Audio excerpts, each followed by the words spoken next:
5월의 첫 주일을 맞으면서 예수님은 어린 생명들을 통해 하나님 나라를 보셨음을 기억합니다.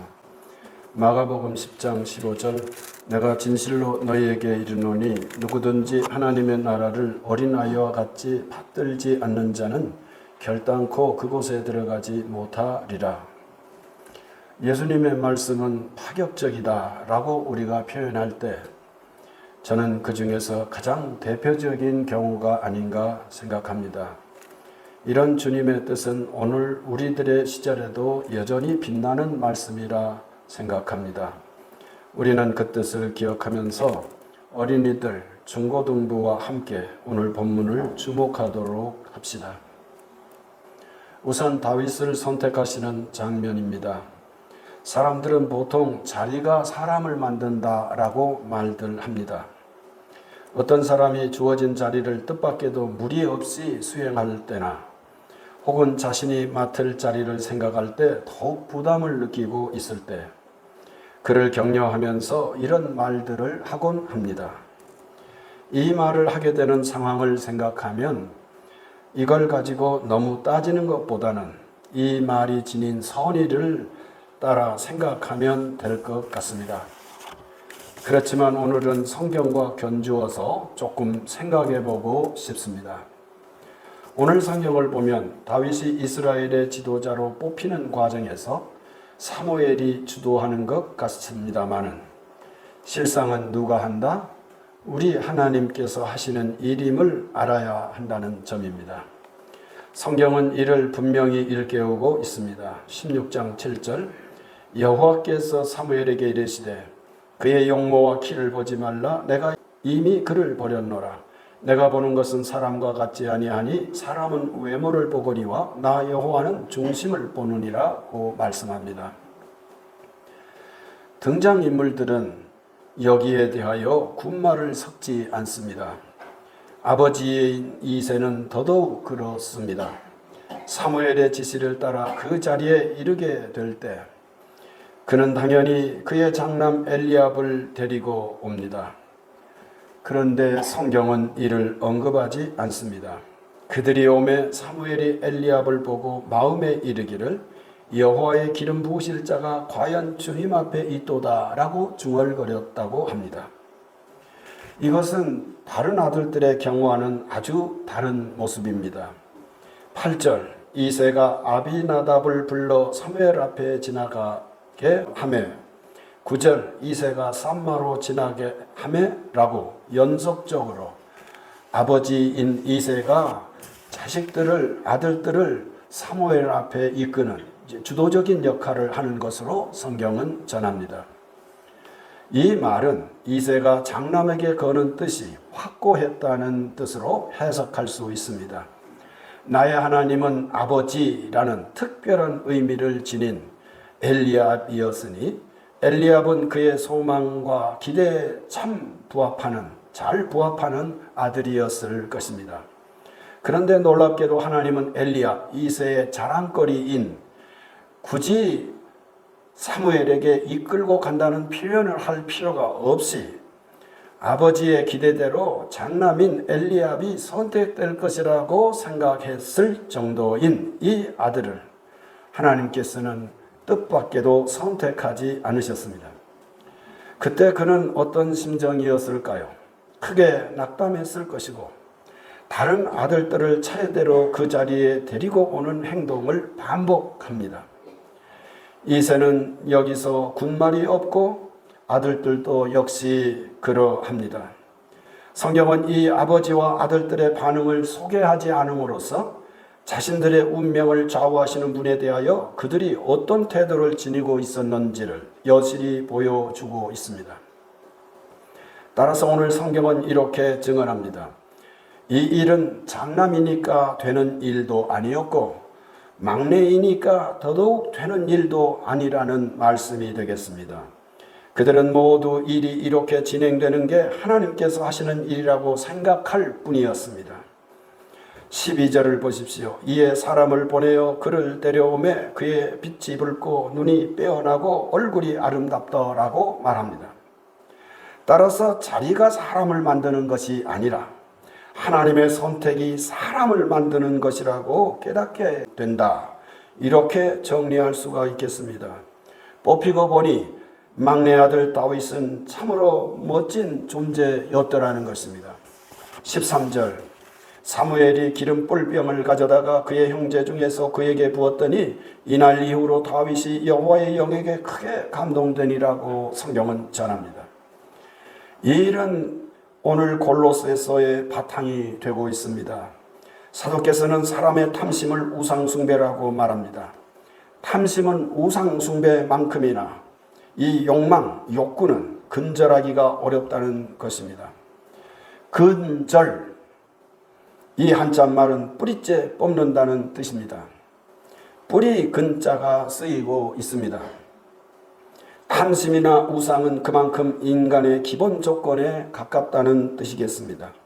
그러니까 그것을 근절한다는 것은, 뽑는다는 것은 무척 어렵다는 말이 되겠습니다. 그러면 어떻게 해야 이 뿌리부터 이것들을 뽑을 수 있을까요?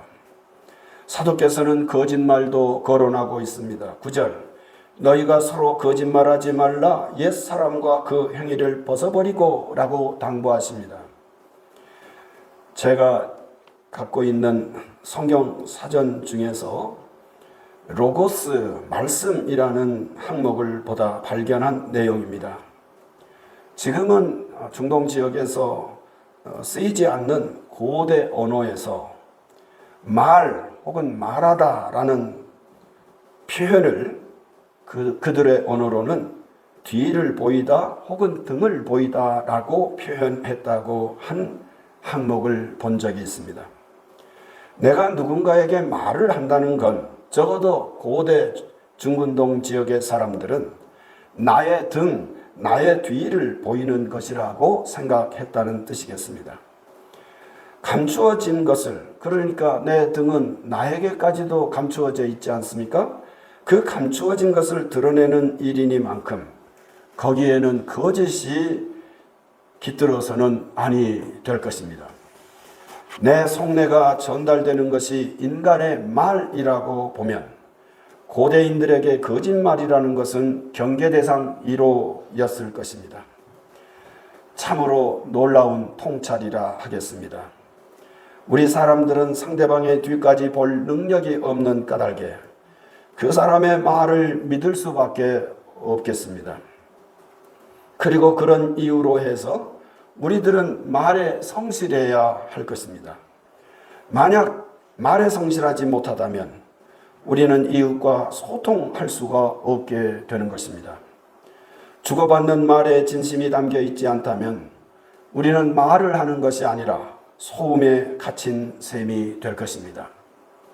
그런 뜻에서 거짓말은 참으로 우리 인간에게 해롭다고 하겠습니다. 성경이 거짓말을 경계하는 것은 따라서 당연합니다. 레위기 19장 11절 너희는 도둑질하지 말며 속이지 말며 서로 거짓말하지 말며 라고 말합니다. 아시는 것처럼 레위기는 출애굽한 이스라엘 공동체가 어떻게 성결하게 살 것인지에 관한 계명들이 많이 담겨져 있는 성경인데 그 중에서 이렇게 딱 꼬집어 도둑질과 거의 같은 수준으로 거짓말을 하지 말라고 당부하는 것입니다. 그래서 그렇겠습니다마는 잠언에는 거짓말과 관련된 교훈이 많이 담겨 있습니다. 25장 14절 선물한다고 거짓 자랑하는 자는 비 없는 구름과 바람 같으니라. 이지웅 집사님이 그 어머니를 여였습니다. 어제 늦게 연락이 왔는데요. 우리 교우 여러분에게 다 알릴 수 있는 형편이 아니었어요. 제가 조금은 알고 있었습니다만은 어제 가서 구체적으로 그 내용을 알 수 있었고요.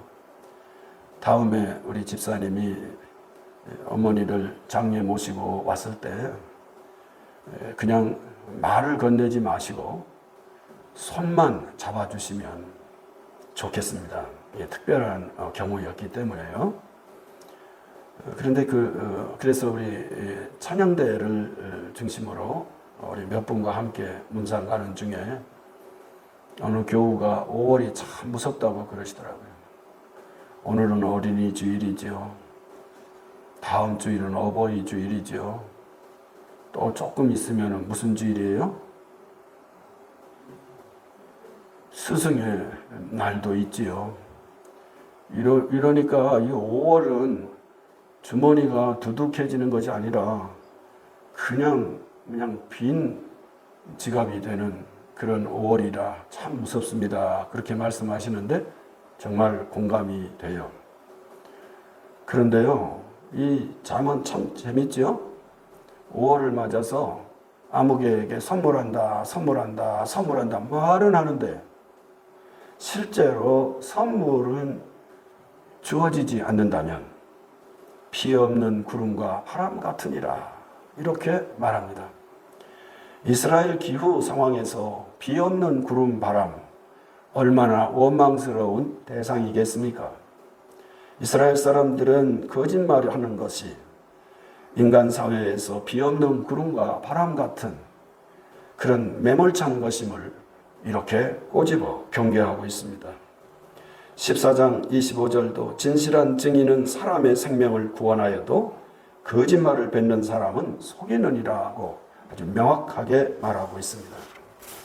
자, 그렇다면 탐심을 물리치고 거짓말을 하지 않으려면 어떻게 하면 되는 걸까요? 오늘처럼 명령하면 되는 것일까요? 거짓말하지 말아라. 탐심을 물리쳐라. 마이크 볼륨을 최대한 높여서 소리 지르면 우리가 그렇게 되는 걸까요? 우리가 앞서서 본 것처럼 그것은 근절하기 어려운 인간 존재의 기본값인 것처럼 되어버린 이 고질적 병폐를 생각하면 명령한다고 이 일에서 벗어날 수 있는 것은 아닌 것 같습니다. 오늘 마침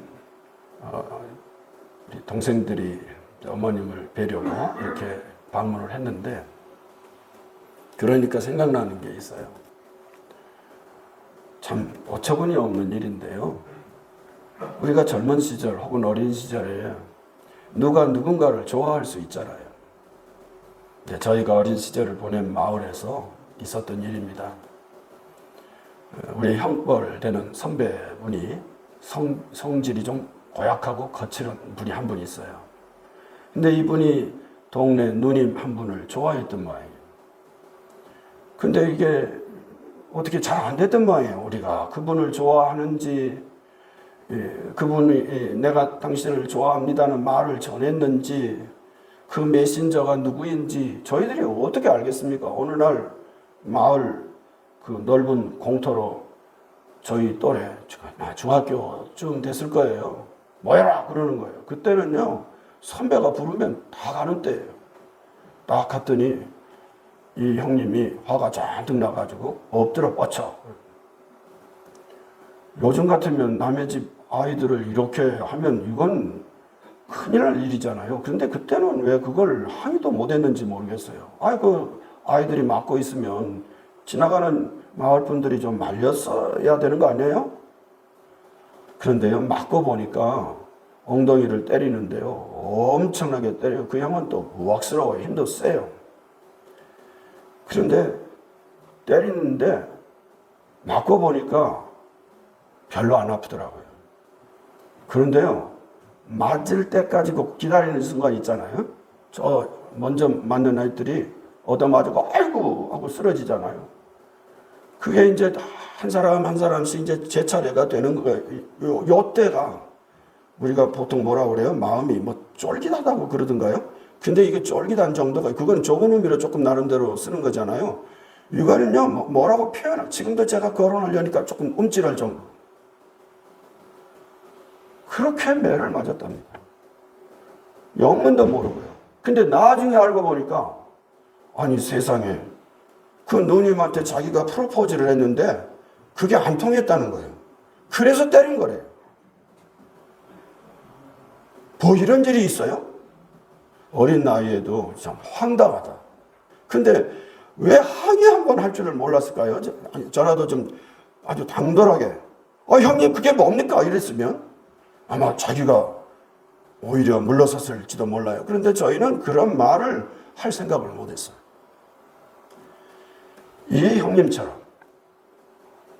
우리를 향해서 탐심을 물리치시오, 이렇게 억압하면 탐심에서 이렇게 벗어날 수 있을까요?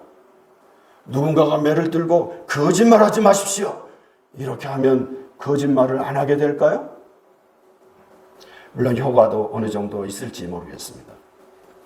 오늘 바울사도는 골로새서를 어떻게 시작하고 있습니까? 그러므로 너희가 그리스도와 함께 다시 살리심을 받았으며 이라고 말하고, 10절에는 새 사람을 입었으니 라고 말합니다. 우리는 부활하신 그리스도와 함께 하나님 안에서 감추어진 신비한 존재입니다 라고 말합니다.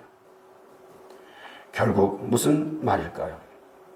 이 어려운 일은, 참 근절하기 어려운, 이 뽑아내기 어려운 이 일은 그리스도와 같이, 그리스도와 함께 살리심을 받으면 할 수 있다는 뜻이 될 것입니다. 다시 말해서 예수님께서 부활하셨습니다, 예수님께서 부활하셨습니다라고 하는 것을 믿는 신앙이 우리를 옛생활에서 벗어나도록 이끈다는 말씀을 하시고 계신 것입니다.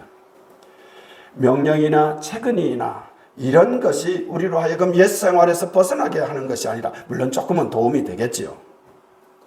예수께서 잠자는 이들의 첫 열매가 되셨다. 그래서 그 주님의 부활은 차례대로 우리의 부활로 이어질 것이라고 하는 이 분명한 신앙 고백이 있을 때, 우리 사람들은 옛생활 혹은 우상숭배에서 벗어날 수 있다. 우상숭배에 버금가는 음란과 부정과 사욕과 악한 정욕 등 탐심이나 거짓말의 유혹에서 우리가 벗어날 수 있다는 선언이나 다를 바 없다고 생각합니다. 만약 예수님의 부활이 없고, 그래서 그 부활에 대한 신앙이 내 속에 없다면 우리에게 새로운 삶이란 있을 수 없다. 생각나는 대로 산다. 지난번에 말한 대로 한다면 마시고 살다가 끝내자, 이렇게 될 것이라는 것입니다. 예수님이 부활하셨고 예수님의 부활은 차례대로 우리의 부활로 이어질 것이라고 하는 이 믿음, 이것을 생각하고, 이렇게 생각하고 믿고 있는 그리스도인, 그것이 바로 우리들이라는 뜻입니다. 할렐루야. 우리 교회는 다가오는 18일 주일에 공동의회를 통하여 교회 일꾼들을 뽑으려 합니다. 이 일을 함에 있어서 온 성도가 지내야 할 내용을 오늘 우리는 말씀에서 듣고 있습니다. 우리 성도 한 사람 한 사람 참으로 귀중한 존재임을 기억하시기 바랍니다. 우리는 그것을 전제합니다. 아니, 존재해야 합니다. 우리 중에 누구는 빼어나고 누구는 그렇지 못하다, 그래서 빼어난 누구를 선택하는 것이다, 이렇게 하면, 이렇게 생각하는 이가 우리 중에 있다면 그분은 우리 개신교 개혁신앙에서 먼 사람이라고 하겠습니다. 만일 그렇게 생각하는 분이 있다면 그런 분은 가톨릭 교회에 가시면 되리라고 믿습니다. 왜냐하면 같은 예수님을 믿으니까 손해날 일은 아니라고 생각하기 때문입니다. 그러나 우리들은 모두 예수님으로 말미암아 택정함을 받은 소중한 존재라는 점입니다. 그래서 우리 개신교인들은 베드로 서신의 내용을 아주 소중히 여깁니다. 베드로전서 2장 9절, 그러나 너희는 택하신 족속이요 왕같은 제사장들이요 거룩한 나라요 그의 소유가 된 백성이니 이는 너희를 어두운 데서 불러내어 그의 기이한 빛에 들어가게 하신 이의 덕을 선포하게 하려 하심이라. 우리는 이 내용을 믿습니다. 우리 하나님께서는 그런 소중한 이들, 이렇게 믿는 우리들 각자가 다 소중한 존재인데, 그 소중한 존재들 속에서 직분자들을 우리를 통해서 뽑으신다는 뜻입니다. 즉 하나님께서 뽑으신다는 거예요.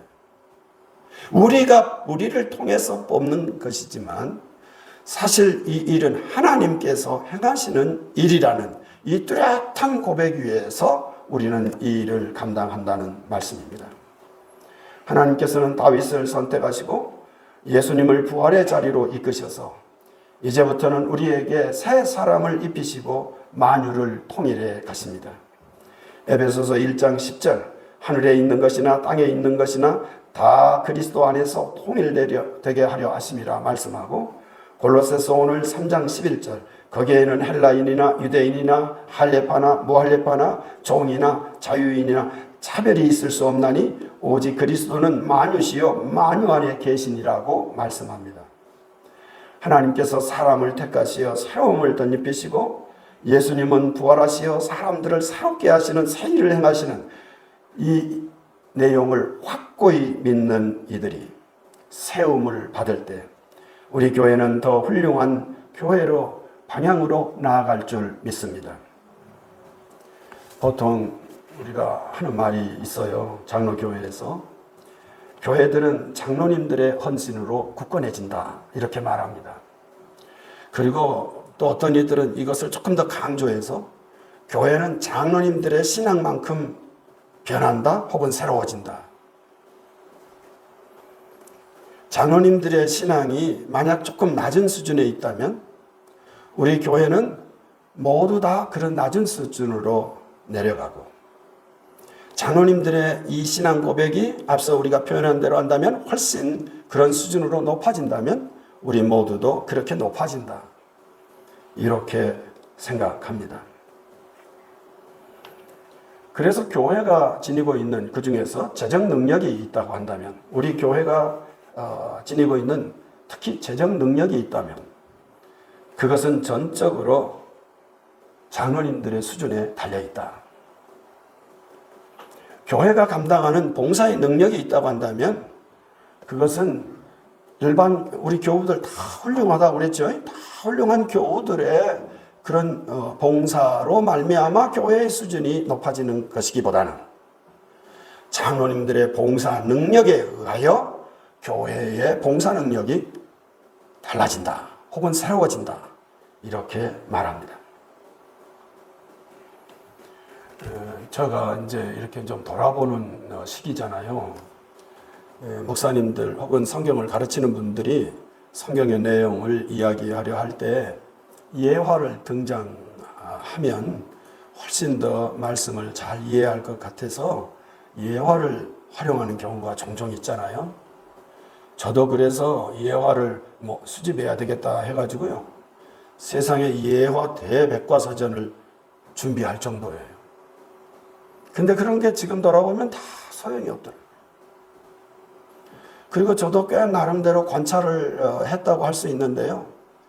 저는 기독교 신앙을 담고 그래서 우리로 하여금 교훈을 받게 하는 우리나라의 예화, 그리고 외국에서의 예화 딱 두 가지가 생각나요. 우리나라에서의 예화는 제가 한번 말씀드린 적이 있어요. 한번 더 언급하고 싶습니다. 청량리 중앙교회의 어느 장로님 경우에 이해장 통합측교회에 속한 이 청량리 중앙교회에 꽤 재정 능력이 있는, 그리고 봉사 능력이 있는 장로님이라고 그러죠. 근데 이 장로님이 그 교회에 전도사로 봉사했던 오늘날 한국교회를 대표할 만한 목사로 성장한 이분에게 남긴 교훈이에요. 전도사님, 당신은 내가 교회에 재정으로 크게 봉사한다고 생각합니다. 바로 그 이유 때문에 나는 교회에 건의를 할 수 없습니다. 많이 헌신한 사람은 말까지 많이 하면 안 되는 것입니다. 그리고 이 장로님은 이 원칙을 지켰다고 그러고, 목사님은 아마 평생토록 그 장로님을 잊을 수가 없다고 했습니다. 그리고 저는 한국 교회가 한 130년, 40년 동안 수많은 장로님들, 수많은 신앙인들을 배출했지만 그래서 다양한 경우에 다양한 예화들이 있을 수 있지만 우리가 교회 신앙생활을 하는 측면에서 저는 최고라고 생각했습니다. 압권이에요. 압권. 그러면 말을 바꿔서 말이 많은 사람은 봉사 안 하는 사람이야. 그런 뜻이 아닌 거 잘 헤아리실 수 있죠. 정말 그 교회 재정의 반을 봉사하는 그분인데 이분이 말까지 해서 당회에서 막 말을 많이 하고 재직회에서 이렇게 일을 해야 합니다고 말을 하기 시작하면 그 교회는 신앙 수준이 암개를 중심으로 너무 움직여서 성장하지 못합니다. 그런 말을 했다는 것입니다. 그런데 이것도 어느 정도 우리가 염두에 둘 수 있죠. 그러나 오늘 저희들이 본 성경은 하나님께서 예수님으로 말미암아 성령 하나님의 일, 교회에서 되어지는 일은 장로님들 훌륭해요. 안수 집사님들 훌륭해요. 권사님들 훌륭해요. 그분들의 수준을 넘어설 수 없어요. 그것이 실질적인 관찰이에요. 그런데 오늘 성경은 그렇게 말하지 않잖아요. 뭐라고 말합니까? 교회에서 되어지는 일은 하나님께서 예수님으로 인하여 성령 하나님께서 하시는 일이라고 말할 뿐입니다. 사람이 하는 것이 아니라 삼위일체 하나님의 신비로운 경륜 속에서 교회의 일이 진행된다. 이렇게 말합니다. 우리 모든 교우들은 다 훌륭해요.